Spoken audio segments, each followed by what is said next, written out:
What is up? Can you hear it? Mm-hmm. Like that? We'll Okay. bring it closer. What is up? Up. It is me. Me. It is I.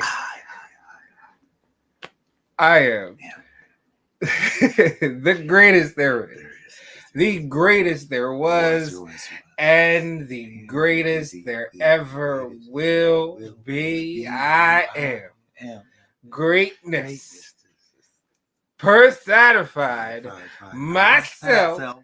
Yes, yes. Come on, Stoney, people, let us hear it. greatness. There we go. Oh, thank you. They heard it in the stadium today. Yeah, I know. There was an echo in here. Yeah, thank you. Sit down. All right. And I am here with the man of the hour, the myth, the legend, the activist, the author, the educator, the entertainer, the empowerer, Word. the Hall of Famer, Famer. the philanthropist. No piss.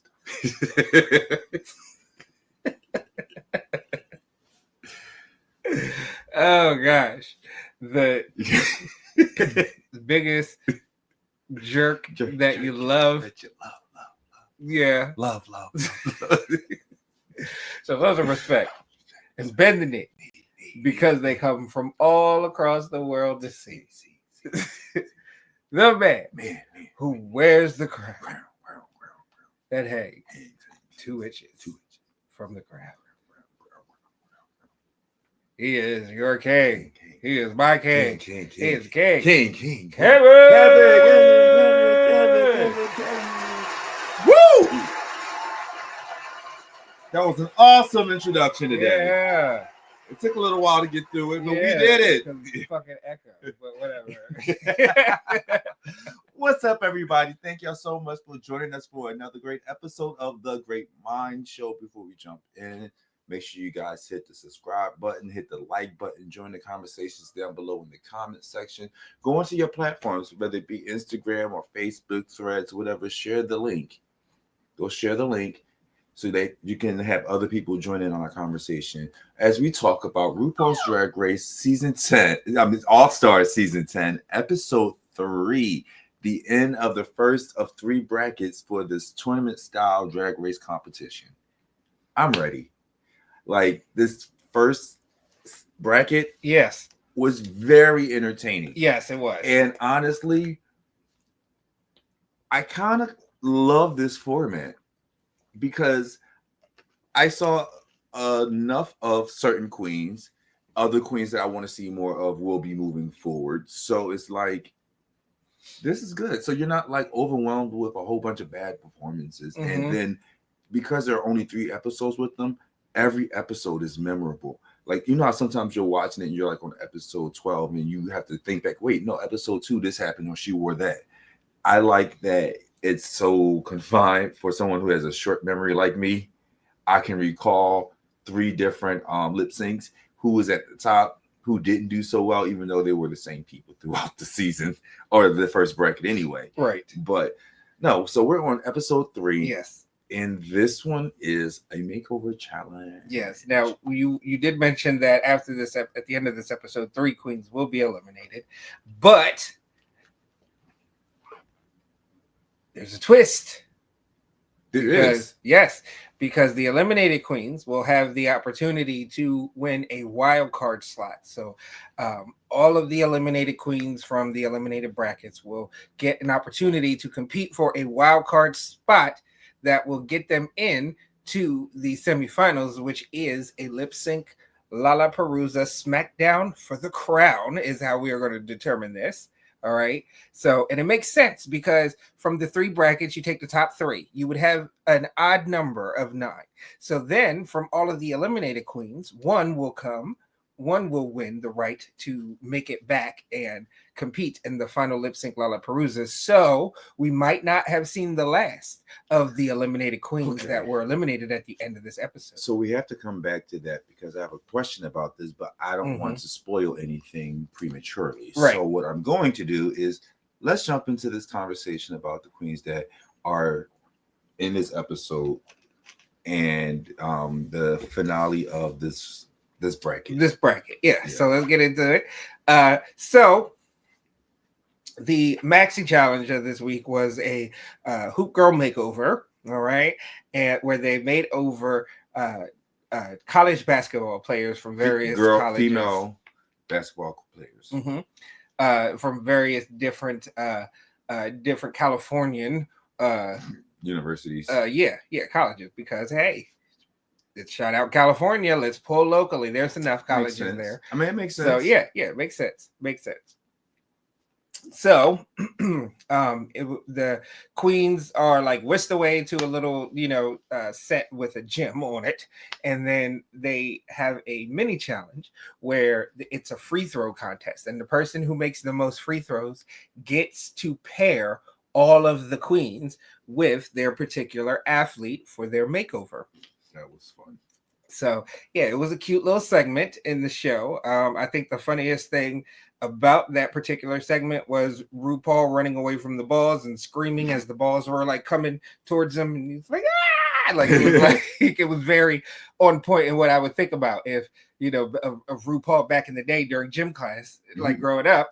I feel like that was RuPaul. Like yeah, I don't know. I feel like RuPaul actually can play, but she was just playing a role. Yeah, in my opinion. Yeah.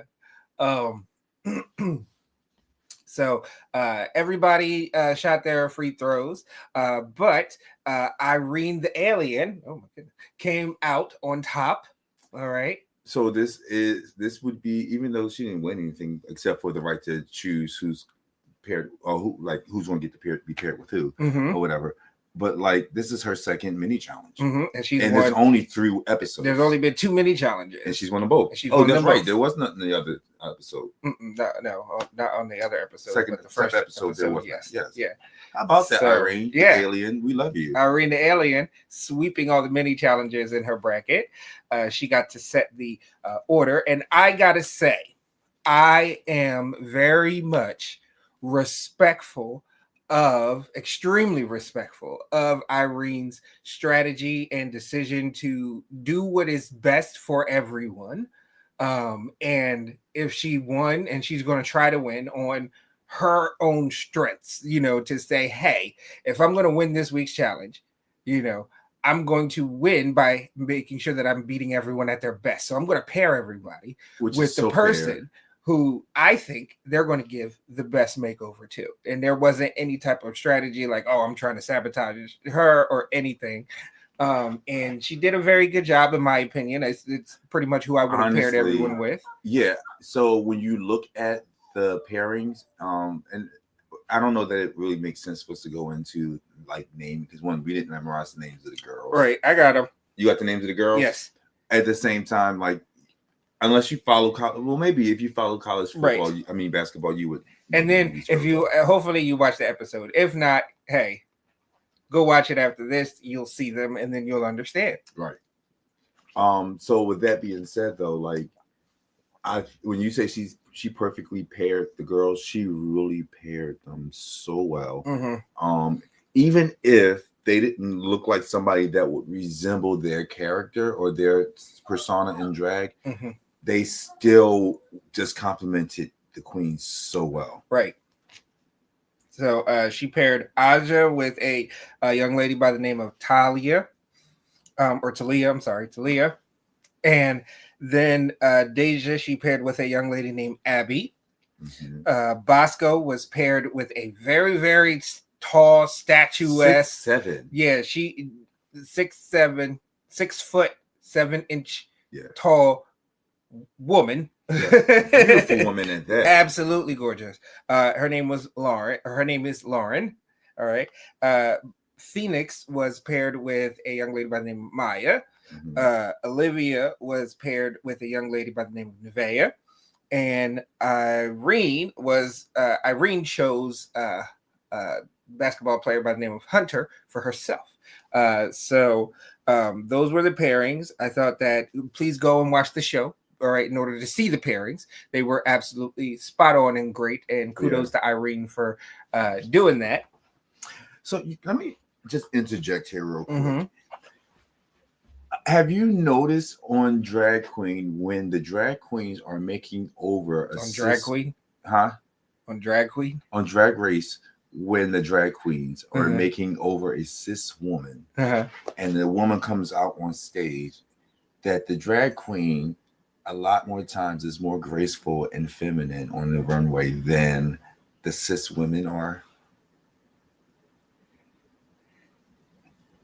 Yeah, I could see how you got there. Yeah, I mean, I feel like it happens often though. I can see how you got there. I feel like several seasons where there were women. But are we looking at that through our, masculine lens of what is, you know what I mean? Because men naturally hyper feminize themselves when they are doing drag and when they are performing female roles. Because there have been some cis women who have walked that runway and ate that shit the fuck up. But then there are women who these women boxy or walk athletes. Like men trying. Basketball. No. So I'm not saying that you have to be the most graceful woman on the runway, because I know a lot of women that just don't wear heels, and that's fine. What I'm saying in general, not necessarily this episode, but like over the history of Drag Race, a lot of times when there's a woman who is being made over by the drag queen and they put her in heels on the runway, she doesn't like. I don't know. She's like way less graceful. Like, let's take the femininity out. She's just not as graceful most times. They're not as graceful as the drag queens are. Right. And I'm a little, because I feel like basketball in itself, the movements of basketball and the muscle memory that you have to develop with being good at basketball in itself and the movements to be successful are very much masculine. Like in the I get that. The things that you have to do in order to be good in basketball. Specifically, it is very, very masculine in nature. More so like because softball and baseball are literally the same exact game. Softball, there is a clear, difference when you look at a softball player from a baseball player and the way that they play the game. You can tell softball is, you can tell the softball players are feminine and girly and stuff like that, whereas the baseball players are more masculine. With basketball, they are exactly the same. So it definitely, this particular makeover, yes, the women were definitely going to be way more masculine presenting on the runway than the drag queens. Because there was an observation, but I feel like for the most part, all of the basketball players were pretty good. There was some that was awkward on the runway, but overall they did the damn thing. Like some better than others, where it was like, oh no, she was made for this. Like we've seen those people that had makeovers, and it's like, okay, you need to compete in the next season or in a few seasons, something like that. Some of them gave me that. I don't remember all of their names either, but.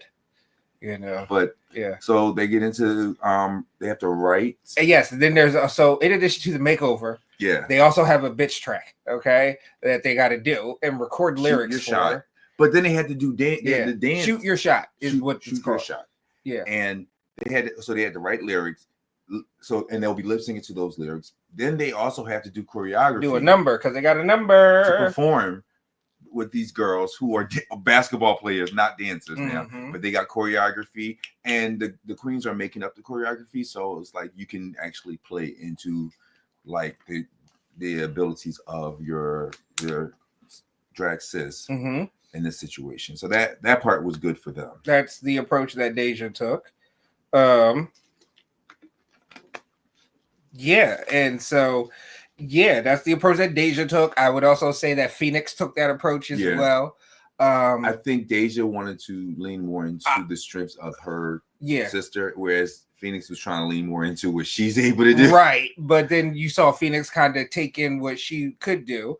Olivia was really good at it. Olivia was great, definitely taking in and mending in and really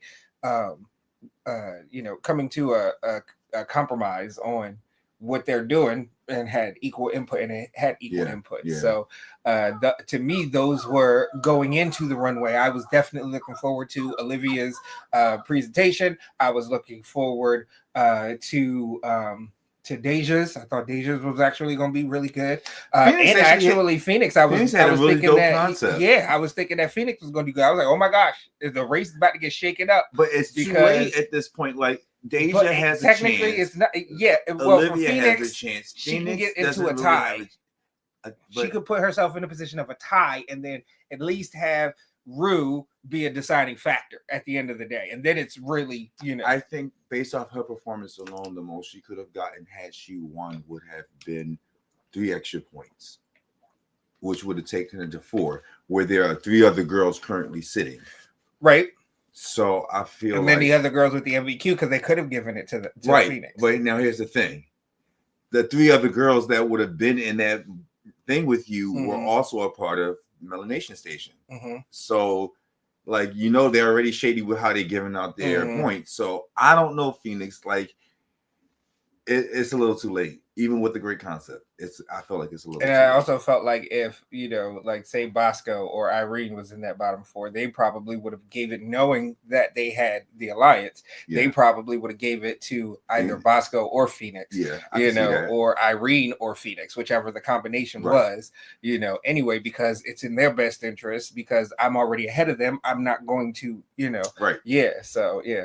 So the most they would have done was caught up to be in the finals, right? Or the semifinals. But in this situation, I just think it's too late for Phoenix to really. But yeah, I thought that there was going to be a great performance coming from those 3. But we then had the runway basically after that, after some practices and everything. We didn't see them. We saw them writing the lyrics. There was some little shade and banter and everything. And then we saw them doing choreography on the main stage, and then we went to it. So so then we saw them getting ready and everything. Deja ended up shaving off Abby's eyebrows, which was like, wow, I'm no. My eyebrows are here to stay. No. Same. Never Mine are not being shaved. I glue them, but I won't shave them. Yeah. No. If you ever talk to my mom, she has a funny story about my eyebrows. Oh my goodness. So the runway category. Of course, drag family resemblance when it comes to the makeover challenges and stuff.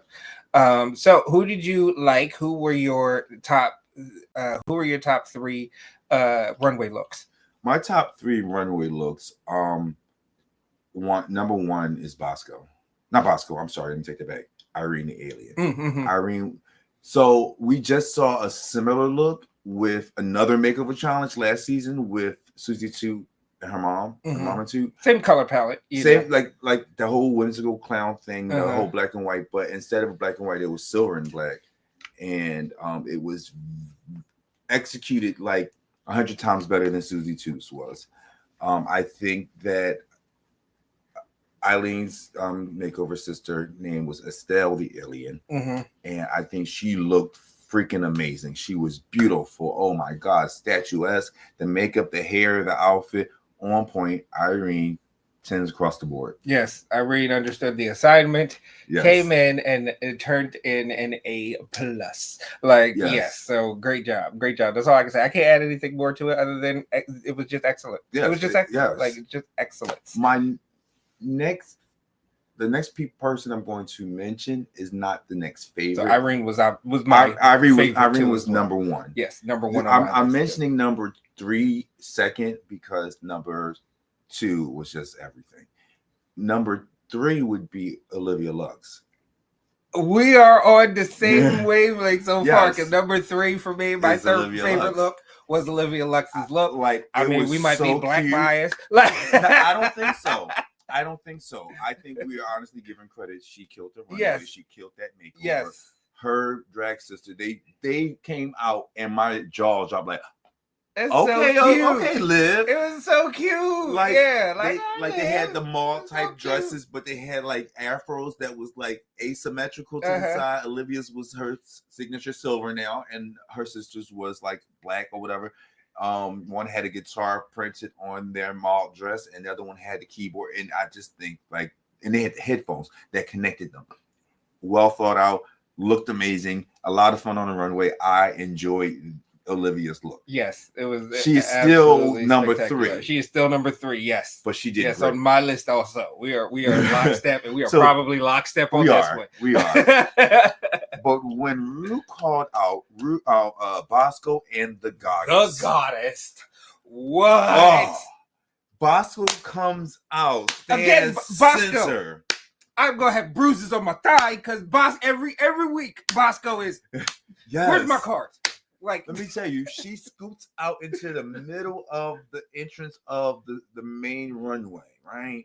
And when I tell you that, like, she does this thing where she reveals the goddess standing behind her, standing 6'7", and then she just comes out and is goddess looking woman had this like tiara on top of this like little high ponytail thing, and then it was a two-tone hair, so like the white mixed in with the black, or the blonde mixed in with the black, and then it was like and then the makeup was just beautiful. Now here's the thing about this though, because like you have to clamor at the goddess, you have to. There's no way, like, you know, RuPaul is a tall drag queen.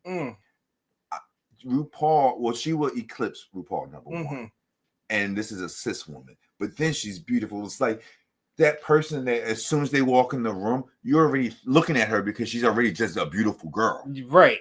And then you realize how big this beautiful girl is. It's like, wow, that is a beautiful. Whoa. Man. Whoa.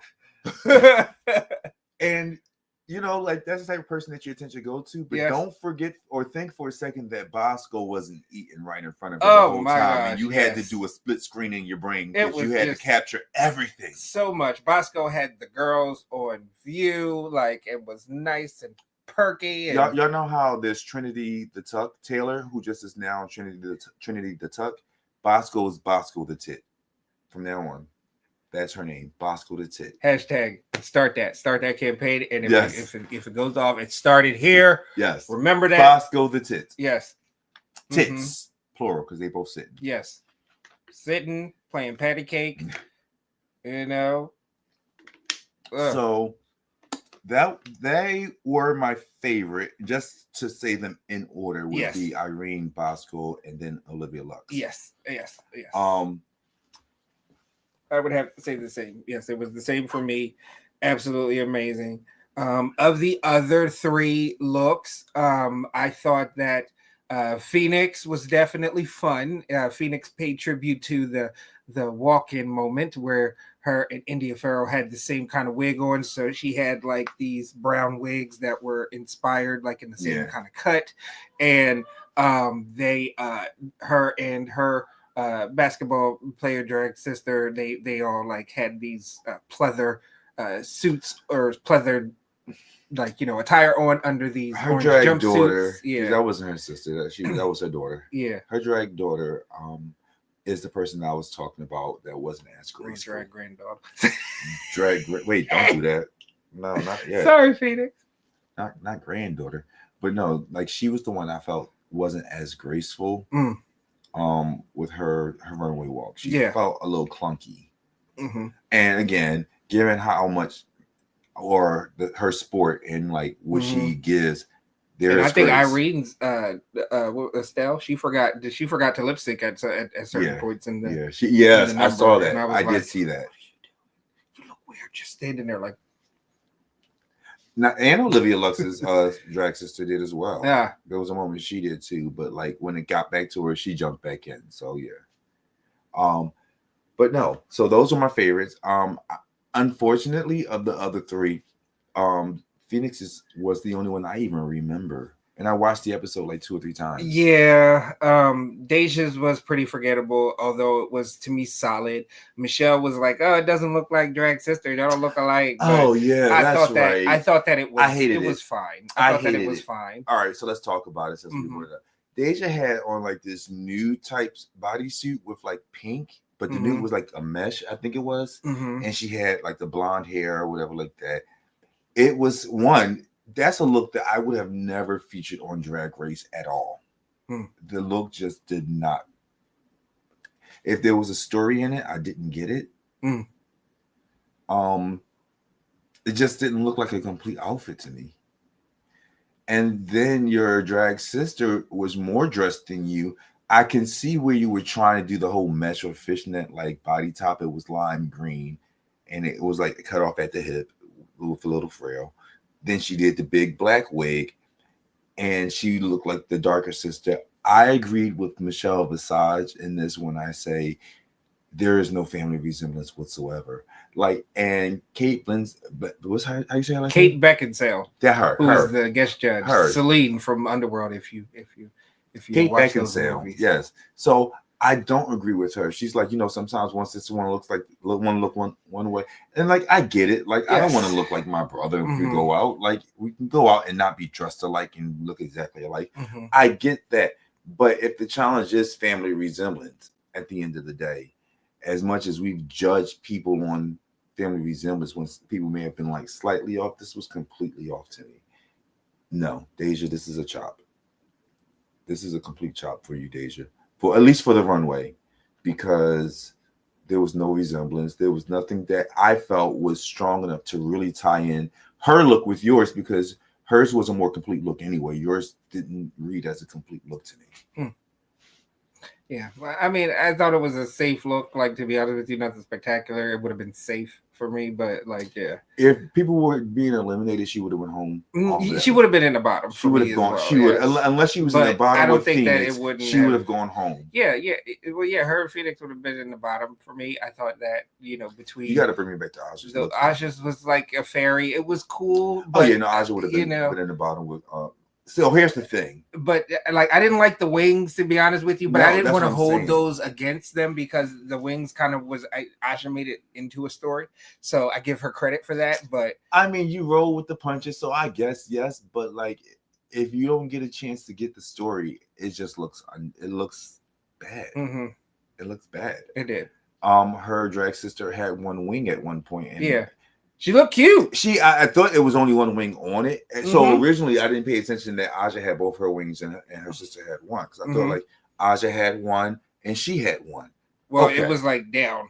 Right. But like both of Aja's were up and one of hers was down. So it was like, oh, that's not working. And again, wardrobe malfunctions happen. We get that. But yeah, it just, when it came time to judge or critique the look, I'm going off of what I see. It wasn't good. So real quick with Phoenix look, they came in with the prison outfits. They were tearaways. Prison, honey. But the problem with that was, like, I knew it was a tearaway the moment they walked out because it just looked like they had fabric that was like not even like Velcro together, maybe. And it was just, it looked very cheap and rip-away. The reveal look,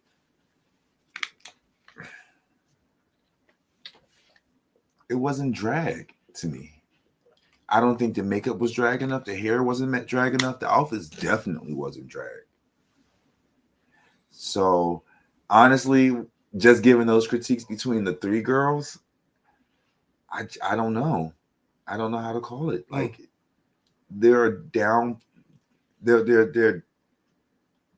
demerits for each of them for this runway, in my opinion.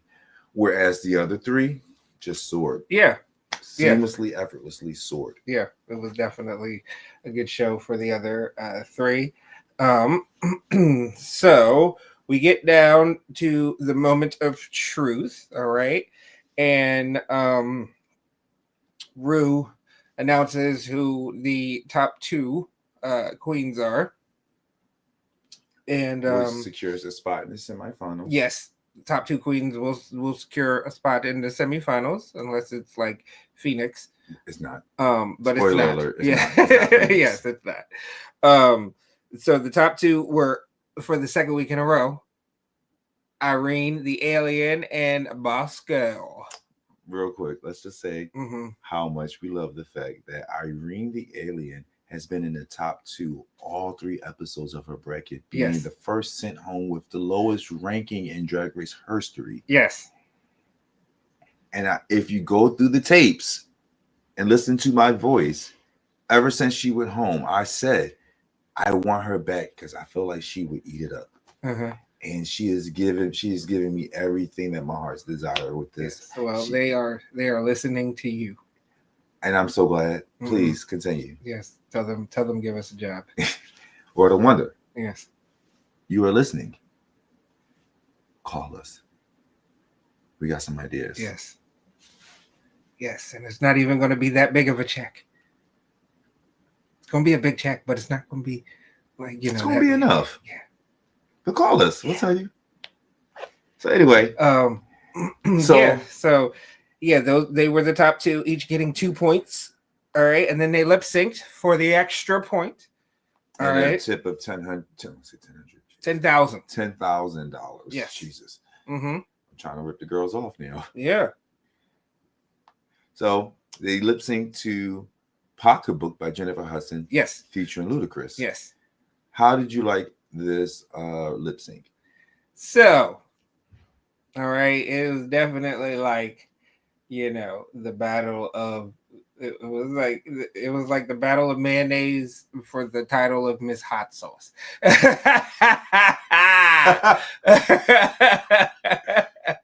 But I thought it was cute. I thought that the overall lip sync was cute.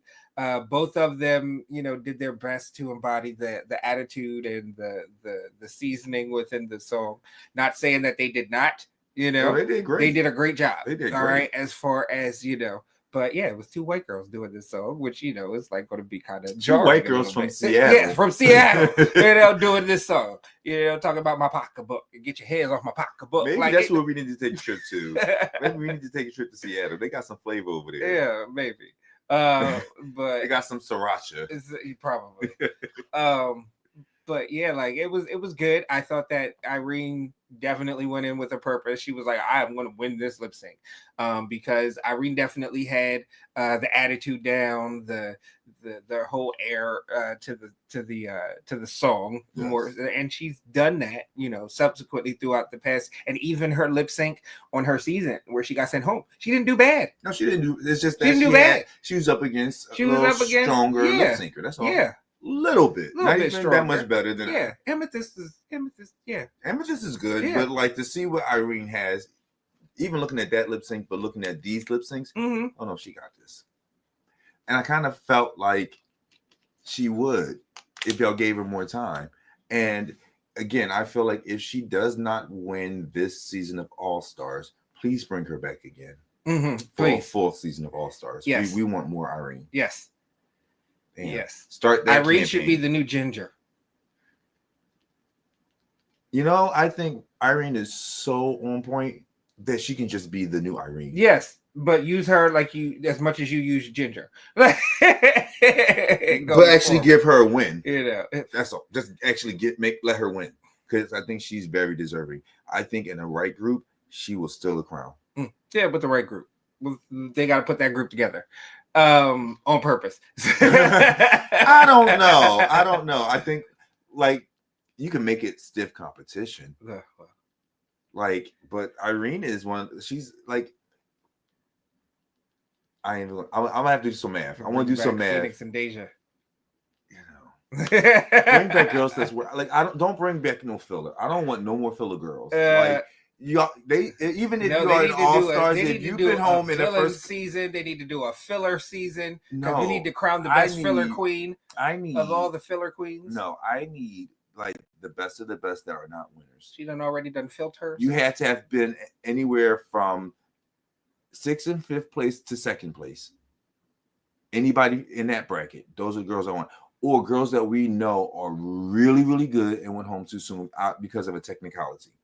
Other than that, I don't want no more like filler queens. Yes, I do agree. Yeah, we do need a first out All-Stars. Like of all the literally, like she's proven herself. Yeah, And honestly, because I don't think that Pork Chop really does drag like that and perform, I think that Pork Chop should be a recurring judge on that season. Like, or Yeah, even give like, us a season where everybody's been sent home, or everybody that has been sent home early. like the first or the seconds. Wait a second. So I definitely disagree with this one. Leave James where she at. No more James. I'm good. We good. We don't need James. James was good. Like James did definitely redeem herself from being first out on her season. She redeemed herself, but she didn't do enough to make me want to see her again. Okay. Like, yay, James Mansfield, you came back. Oh, look, she was a one-note queen. Now, Pork Chop needs to be the first girl walking into First Out All Stars. She really does. She does, but I don't think that Pork Chop performs like that anymore. Like, so it's like special occasions. So that's why I was like maybe a guest judge spot for her, reoccurring judge. Like have her, Law, and T.S. Madison be the reoccurring judges on that season, and stuff. But yeah, I'm visualizing it in my head now as you say it. So you said Pork Chop, T.S. and Law. Yeah. Recurring judges. Yeah. I mean, of course, they're going to sprinkle in, put a little bit of salt in there with Carson and Ross. Yeah. Yeah, that's all I'm missing. I'm okay with that. Yeah. And Pork Chop can sit in the seat that Jamal or Bruno would sit in. Mm-hmm. When that sounds good to me. I would do that, and I would have her in like 2 episodes. Mm-hmm. Maybe, and have her in 3 episodes. She's judging 2, and she's just introducing the challenge in 1. Yeah, I like that would be good for me. Mm-hmm. Or if Ru doesn't want to do all the hosting duties, have like Pork Chop do the messages and stuff like that. It's not called She-Mail, is it? Yeah, anymore. It might be called She-Mail. It might be, but yeah, the she done already Ru-Mail. Yeah, the she done already done had hers messages. Yeah, like they could have Pork Chop do those. I would even have her do like not all of them, but like she would introduce a challenge in like an episode or 2. I don't know about the Ru-Mail messages. I don't want to see her that much. Sorry.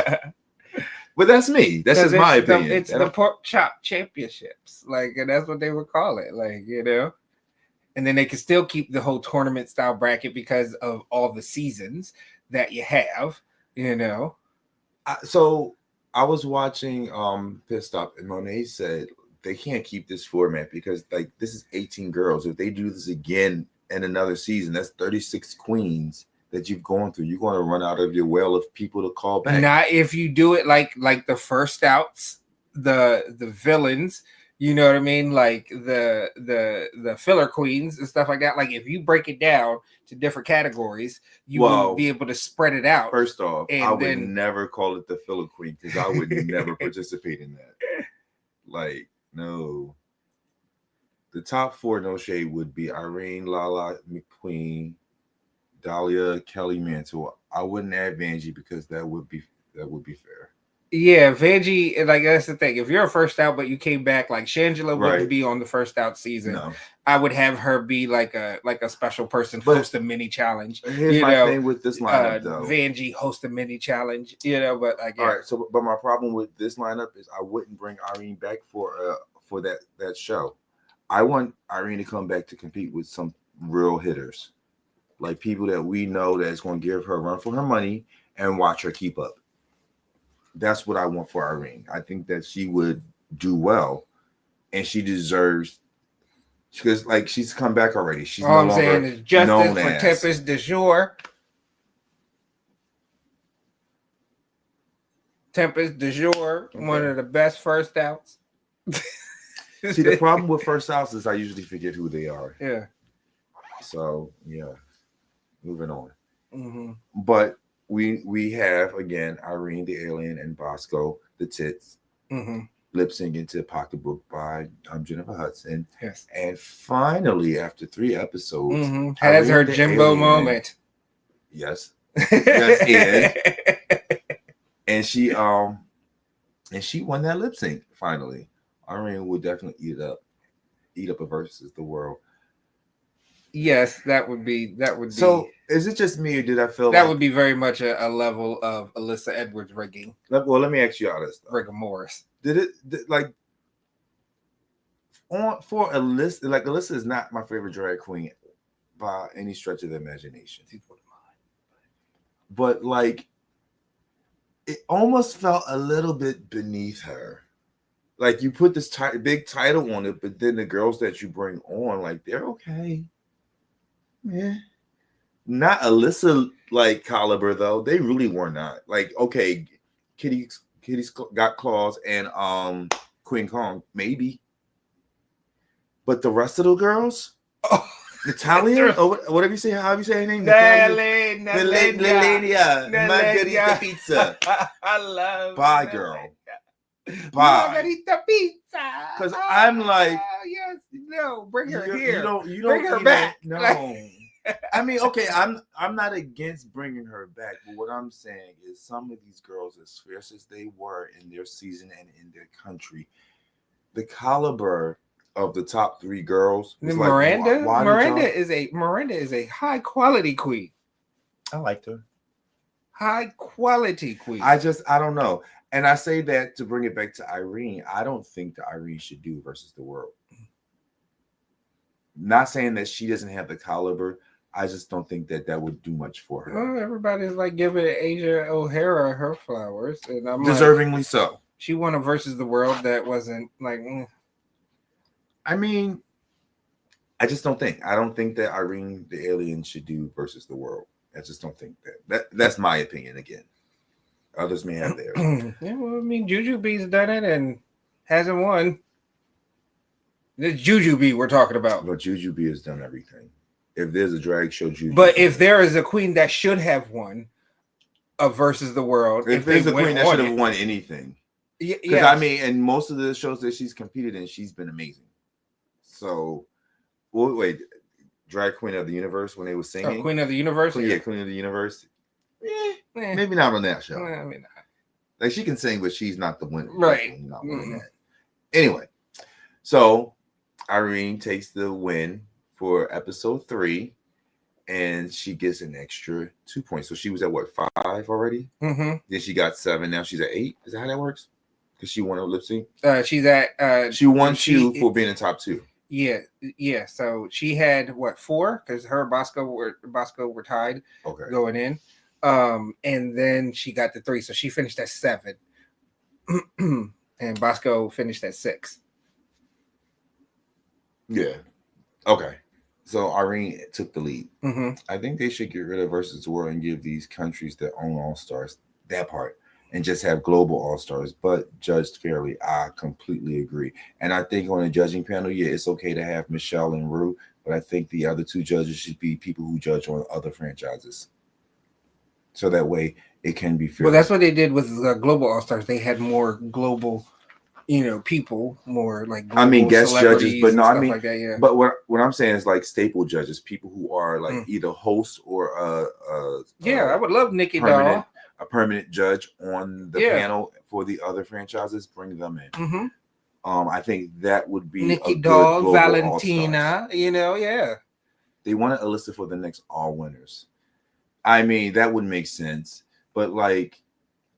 No, so we're gonna rigor Morris a crown for her to get her on to the All Winner. Because putting her in a season of All Stars in America wasn't going to do it for her. No, she was not going to win that. Depending on who they put on. Depending on who they more than likely, she wasn't going to win. Right. Unless again there was some rigor Morris. Because even with the global, Nelly was on her heels. Nelly was on her heels. Like you saying Nelly like Queen Kong or Queen Kong was there too. Wasn't fighting hard as fuck. Kitty was not as close as everybody likes to think that Kitty was. No, she wasn't. But I mean, her level of drag, how polished she is, her concepts and ideas. Nelly and Queen were closer to Alyssa than I would agree. Than I would agree. So that's fair. But and I love Kitty, but so Irene won. So Irene now is at top of the leaderboard with 7. Bosco is sitting at 6, and the queens had to give away their MVQ points right there on the main stage, as this was the final episode of this bracket. So Can't do it next week. Got to do it now. So they came up and had to write on the little paddle for dramatic effect instead of just saying it. To write on a little paddle of who they wanted to give their point to. And so let me pull out my notes here because I got them written down here. Nope, don't delete. All right. So Aja gave her point to Deja Sky. Phoenix gave her point to Aja. Deja gave her point to Olivia. And then it came down to Olivia because Aja and Deja had the same amount of points. So it's like who is going to go to the semifinals right now? Yeah. And Olivia gave her point to Aja. And all is right with the world. So that sends Aja to the semifinals because she finishes with 5. So the final standings of the bracket 1 race, all right, are Irene with 7, Bosco with 6, Aja with 5, Deja with 4, Olivia Lux with 3, and Phoenix with 1. That means that going to the semifinals from bracket 1, Irene, the alien, Bosco, and Aja. So those are our first 3 semifinalists who have punched their ticket. It feels excited right for them. Yes, this was the right. Outcome, especially that was the expectations for this outcome was set by the first 2 episodes. Yes. And everyone's performance in those. And I think that that might be a trend that we see, in certain brackets. I kind of hope not. I kind of hope not too, to where, the front runners jump out, and they kind of hold. I definitely would like to see more competition. So maybe the winners who were on the first show aren't the winners the second show, and then the third show winners aren't the same winners either. And then those MVQ points really do come into play at that point. Because with that combination, if you have 3 episodes, that gives everyone an opportunity to finish in the top and earn 2 points at least once, during that first preliminary round. So I think that would make for very compelling TV, and I think that's why they designed it like that. It's just that it hasn't panned out like that. We'll see with these next 2 brackets to see if they actually pan out in that real competitive way. I definitely think that the third bracket is probably going to be the most slobber knocker bracket. Like I am definitely expecting 2 different winners those first 3 weeks with the third bracket. Like, yeah. Wait, say it again. You expect there to be 2 new winners in each episode? Yes. Okay. With the third bracket, yeah. Like I feel like that third bracket is going to be that competitive. Well, let's talk about who the second bracket is going to be. Mm-hmm. So the next bracket is going to be Georges, Carrie Colby, Lydia Butthole Collins, Mistress Isabel Brooks, Nicole Page Brooks, and Tina Burner. And Tina Burner! Stupid. Every mini challenge and maxi challenge is crazy. Yes, definitely legendary. Okay, hear me out. If they do this format again, it should be 3 brackets, Battle of the Eras, Logo versus VH1 versus MTV. Yeah, they kind of got that sprinkled in throughout the 3 brackets now. But Elijah, you be on things. Yeah. Elijah, we might keep you on the short list of being associate producer when we get that call from World of Wonder. Be like, yeah, we got some great minds on our team. Call you up, Elijah. So I'm actually excited to see what this next bracket like. Yes, I have high hopes for. I think that this bracket has the potential to be 2 different winners those first 3 weeks. I don't think so. I think somebody's going to pave a way for themselves, and this is just a prediction. I think someone's going to pave a way for themselves. They're going to hold on to that. And then whoever comes in second and third, that might be up for debate. But I think we're going to have a clear front runner. I'm not predicting who. I just feel like with these girls, somebody is going to be like, no, I got this. Y'all can sit back. I got this. All right. So let's do our final rankings of this bracket, and then we'll do our way too early predictions for the next bracket. But But yeah, so me, Stoney Greatness is final rankings for this. Going to start at the bottom. Phoenix, I have it number 6. Deja Sky, I have it number 5. Olivia Lux, I have it number 4. Aja, I have it number 3. Irene the Alien, I have it number 2. And the number 1 queen going into the semifinals from this bracket for me is Bosco. Bosco is right now, to me, the strongest queen in the semifinals, because there's only 3 queens that are in the semifinals. Right now, we'll see as the weeks progress, because we have 6 more weeks before we see Bosco again. Yeah.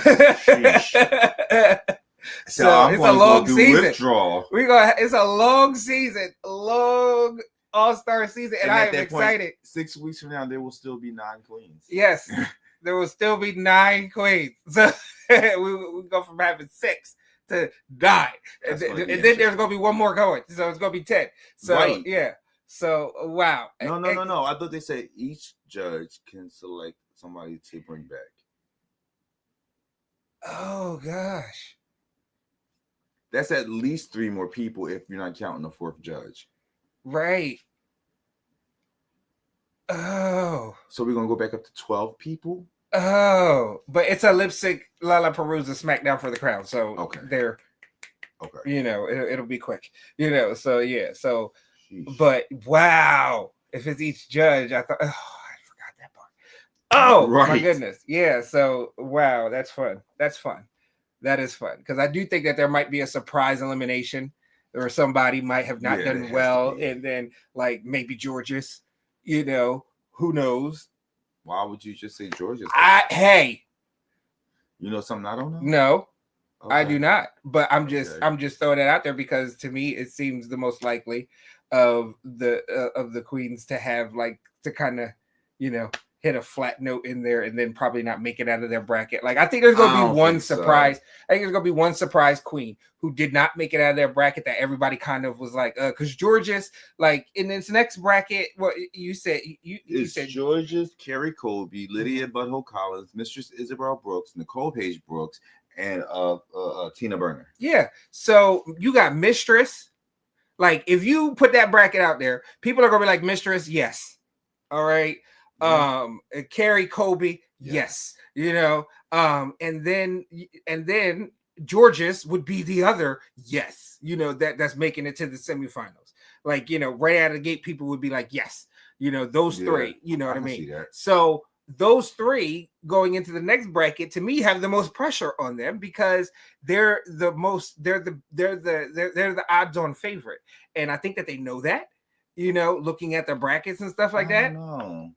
Because I mean, we're predicting like what the semifinals is going to look like. So we already know we got. But that's what I'm saying. Bosco and if Aja, then you're saying Mistress. But me personally, I'm like, if there's anybody who is a queen that I would peg to be in the semifinals, that has the opportunity to be a surprise out and not make it to the semifinals, I would say that it's Georges, in part because, and it's like a sports type of, and honestly, this is like a superstition, like, or kind of like because from my sports days, because there were times where you were hot, you know what I mean, and like you were just winning games, and then all of a sudden it's like, and you're doing it and you're not, you're doing it, but then all of a sudden you hit a wall and it's out of nowhere, like a pothole, bloop, and then you blow your tire, and then you're out, and then you're like, what the heck? This is not supposed to happen.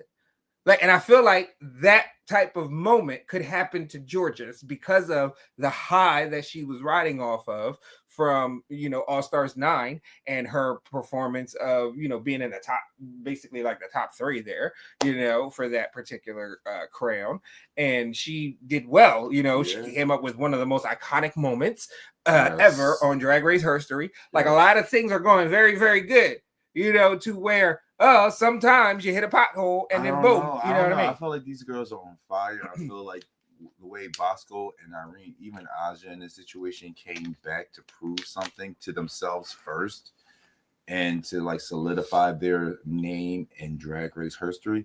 I think that Georges is going to show us that what we saw in All Stars before is like, that was just a preview. I came into my own, and then she started touring after that. Oh no, I can't wait to see Georgia. Yeah, no, I feel like she's about to give us all types. I'm of very shit. excited. Yes, I'm very excited to see her. I'm very excited to see if those 5 days away from season 17 really were a growth opportunity for Lydia Collins, and everything, especially those 5 days that she spent with Corey Kyng. She might have picked up something. I hope you not. know. I hope not. Let Corey stay where she is. Yeah. For 5 days. You'll see her when you're done filming. But please don't take nothing from Corey. Yeah. Yeah, her and Corey became very good friends with Susie Toot, so they it's like those three are all over the internet together, so it's cute, it's fun. But yeah, so are you guys excited for bracket 2? Who do you think are going to be the semifinalists? Do you agree with us thinking that it's going to be Carrie, Mistress Isabel Brooks, and Georges? Or do you think Lydia B. Collins will sneak in? Do you think Nicole Page Brooks is going to come back and represent for the old school? Or Cynthia Lee Fontaine? Do you think the cuckoo is going to run wild? Well, she's not on her bracket yet. I just hope that Nicole Page Brooks does better than Phoenix did. That's what I hope. More than anything else. Like, do better than Chanel if you can. I might be asking much. Definitely rooting for Lydia. I was hoping they didn't tell the other contestants about her before she arrived. Well, cat's out the bag. Yeah, they did. So yeah, it would have been fun to see the interactions with folks, and then have Mistress be the only person. No, but they would have asked because it's like, who is this girl? Like, what season has she been in? Like, I'm pretty sure they was already doing that, like from the beginning. Like, even though Mistress is the one who knew who she is, the other girls. Oh no, Carrie knew who she was too. Because remember in Squirrel Games, Carrie Colby was in the room with her. So. Yeah. Even though they didn't know each other, they did. They were around each other. So I'm pretty sure Carrie would have been familiar with who. Like, oh, I saw that queen before. Yeah. Unless you weren't paying attention and everybody was just a face and a wig. So who knows? Yeah, because I think Carrie is the only person in this bracket that was in that room during the Squirrel Girl Games. Yeah. So yeah, let us know who you guys think. Let us know your final rankings for this past bracket. Do you guys agree with the three semifinalists from this bracket? Who would you have switched out for who? As far as going into the semifinals in a perfect world, if it was insert your names here, Drag Race All Stars. So yeah, let us know. Let us know what you think. Remember to like, share, subscribe, comment down below. Keep the conversation going amongst yourselves. Absolutely. We are always watching, and we'll always chime in as we see the comments coming in. Thank you very, very much for joining us. Make sure you guys come back next Sunday. Where we talk about the next bracket next Sunday at 5. Episode 1 of the next bracket, but episode 4 of the season. Right. Make sure you got your notifications on too, so when we're going live, you'll get the notifications. So if we post anything else throughout the week, we did a special post for episode 2 the other day. Yeah. So make sure you guys keep checking in with us. And yes, Stoney, do you want to tell these wonderful people any wonderful things? Hey, keep your head up. We're gonna get through this. All right, keep up the fight. All right, and thank you for coming. God bless you.